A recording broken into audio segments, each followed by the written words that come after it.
autant de tension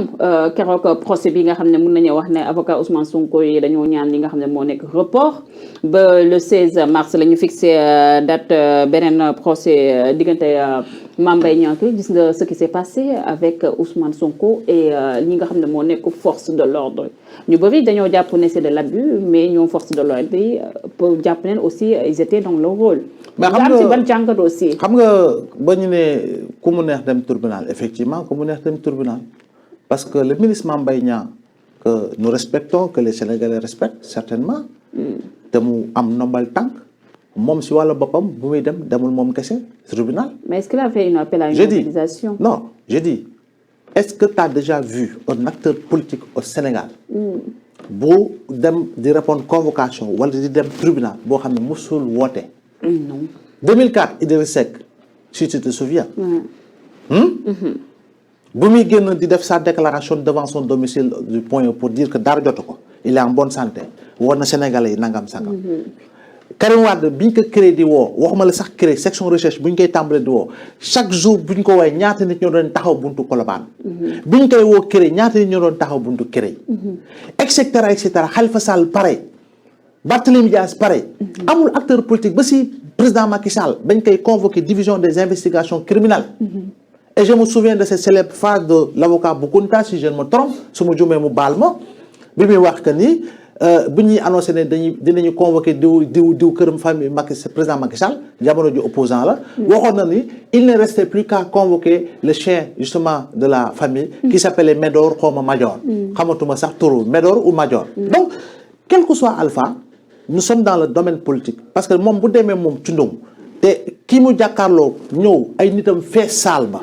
est-ce que du ko défavoriser quelque part donc c'est un procès public effectivement comme tous les autres procès donc yoon la su ko neexee mu ne Sénégalais bu ko neexee ñoo seetaan si léegi nag li nga xam ne moo laa jàpp ni moo dut yoon nit ki jógee na tribunal mu ngi ñibbi këram quel que soit Alpha defe naa ni am nañu ay éléments yoo xam ne ils sont les mieux formés moo xam gendarmerie la moo xam police la encadrer leen mu ñibbi këram defe naa c'était la chose la plus facile mais quand on voit l'image de cette vitre cassée en réalité. mais l'image de cette vitre cassée grand mën nañu wax ne conséquence refus d'obtempérer. non il y avait pas à obtempérer je suis désolé. ah oui. non il y avait pas à obtempérer. mais dans tous les pays du monde. bu la force de l'ordre waxee carrément arrête tu t'arrêtes. Ndiab gën wàccal sa oto à moins qu'il soit en état d'arrestation. s'il ne l'est pas. yow est-ce que mën nañu yow est-ce que yow di nga dox. mais on était dans une situation particulière. non il y a pas de situation ñu doon annoncé peut-être ay. nervis APR yu nekk est-ce que sax ñoom ils n'étaient pas là pour protéger aussi. le non bien sûr que oui. voilà police gendarmerie kañ li ñu mën mooy ñoom la ñu jox lépp. ñoo yore suñuy protection ñoo yore la protection des biens et des personnes et encore une fois c'est des professionnels aguerris. mais dama ne lii nga xam ne moo dul yoon gis nga ñoom seen char yi. am nañu ay buum yoo xam ne buñ ko lonkoon ci oto Ousmane Sonko dañ koy diri na def frein à main na def frein à pied na def lu ko neex dañ koy diri ba buntu këram cité góor gi. c'est ça la vérité. mais xam nga fu may waxee mooy bu ñuy toj vitre bi est-ce qu'on a mesuré les conséquences. parce que l'image là a fait le tour du monde. l'image a fait le tour des médias internationaux. C'est dans les colonnes des plus grands journaux New York Times Washington Post Huffington Post etc. foo ubbi dugg ko Libération Figaro etc. donc l'opinion internationale xam na bu ñu demee ba le débat même a été évoqué par des députés français en réalité y a problème mais xam nga man fa laay waxee njàpp ba ngay tojee l'image nañu ko régi wan nga xool ko bu baax xoolal tesson de verre yi fa la nekk si kaw yëre bi si kaw yaram gi tesson de verre yooyu njàpp bu ñu la doon am na benn bu fëq bët bi lan la war a mën a jur comme conséquence ah bu ñu ne woon si tesson yi am na boo xam ne nee na raaf si biir bët ba lan la ñuy lan la war a mën a jur comme conséquence instant bi ñu koy xëcc bu amul résistance àndul ak sérénité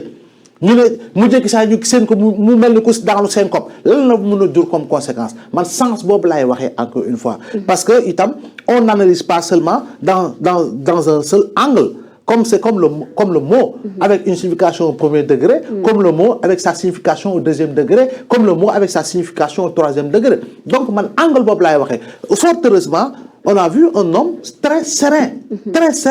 te damay jàpp ni nag vraiment gi jóge fii di ñibbi sa kër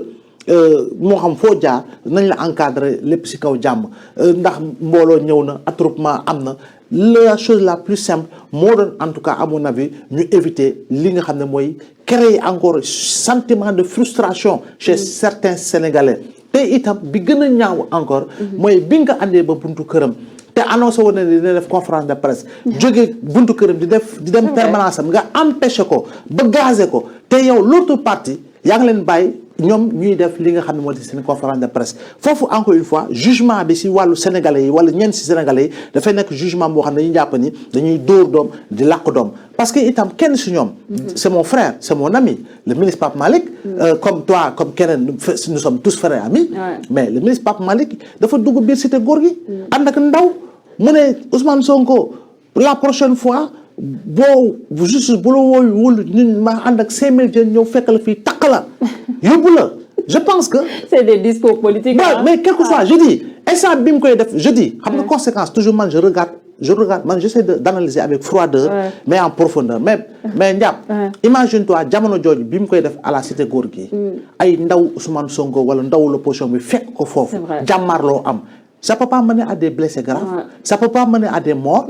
est-ce que tey jii ndaw Pastef fi ñoom ñeme nañu dem buntu kër ministre tel na ko yow tey jii nii boo leeralul Sénégalais yi dans une semaine ñoo daañu balaa ñoo pare ñu fekk leen fa yóbbu leen je pense que déséquilibre boobu laay wax te aujourd'hui il y a près de 119 jeunes appartenant ou supposés appartenant à Pastef qui croupissent dans les prisons je pense que nag il faut que ñu décélérer il faut que ñu jouer balle à terre il faut quand même que ñu permettre à ceux-là qui sont jeunes de pouvoir recouvrer la liberté parce que d'autres ont dit plus grave Amath Suzanne dafa toog mu ne Ousmane Sonko dañ ko war a rey c'est un appel au meurtre il circule normalement le chroniqueur ou le présentateur ndol xawma ngol dafa toog ci télé bi ne diw dañ ko war a rey pourtant dara fekk ko ci je pense que c'est des discours aussi dangereux Abdoulaye Mamadou Guissé il a dit Ousmane Sonko doit être tué avant de s'amender mais nit dof saaga na et il a commis une erreur te damay wax ni il a commis une erreur amul pour génn vidéo quel que soit alpha il doit en tout cas à mon avis contenir son émotion contenir cette dose élevée d'émotion je dis moo tax ma ne il s'est amendé te ba pare supprimer vidéo et malgré tout on a retenu des charges lourdes contre lui il croupit en prison quelle est la différence entre l'appel à tuer de Amath Suzanne et des autres par rapport ak yenn ñi nga xam ne dañoo publier émoticône ñu jël leen yóbbu leen je pense que bu ñuy wax dëgg encore une fois osons-nous dire la vérité droit dans les yeux sans parti pris encore une fois parce que quoi qu'il en soit ñun nous sommes observateurs nous sommes journalistes mais en dehors de toutes ces considérations nous sommes d'abord citoyens et au matin de chaque élection am nga sa carte d'identité am nga sa carte électeur da ngay dem voter donc il faut quand même ñu nongul ñu lool maintenant nag ñun comme ni ñu koy waxee mu neex mu naqari nous sommes de la société civile. Ah oui. parce que di xibaar non parce que xibaar il est de la société civile. su ma ko waxee mooy société civile farul fenn. nous sommes des sentinelles de la démocratie. C'est vrai. on joue le rôle d'alerte